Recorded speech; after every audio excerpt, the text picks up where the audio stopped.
People always say, what are the differences between countries? Aren't they pretty much the same? And the answer to the question is they're really different. But our trick as a franchisor is to find out the commonalities. I don't know what it would be, Galen. Perhaps 80 to 90% is the same, but the 10 to 20% is different is the key. And the 10 to 20% that's different can be very significant. I'll give you one example. Between Rwanda and Uganda, so in most of our customers in Rwanda walk into the store. Now the stores are all over the city, so they're convenient to walk to in most places.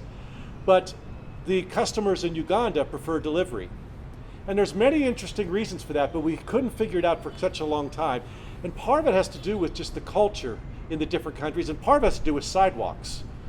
It's hard to walk on the sidewalks in Uganda, and to get water's heavy to deliver. So it's harder to walk. And there's a culture in Uganda, this is where we're filming right now, of the bodas delivering things like this. So it takes a long time, but that changes the model, because then the franchisee has to think about delivery more in one country than another. Now, there's many other differences. We're in 6 countries, and we could go through it. It's an interesting study. What else would you say about it, Galen?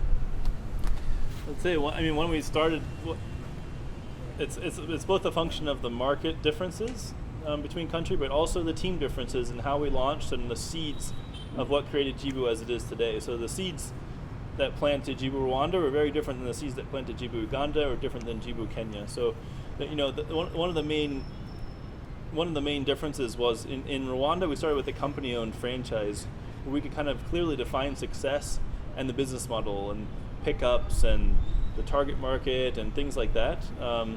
Whereas in Uganda we started with a franchise, and so we hadn't yet even defined clearly, tangibly, what we wanted a Jibu franchise to look like. But we were already trying to franchise it, so we were ahead of ourselves, kind of thinking that we had the model down when in fact we just had it in our heads and sort of a vision of it.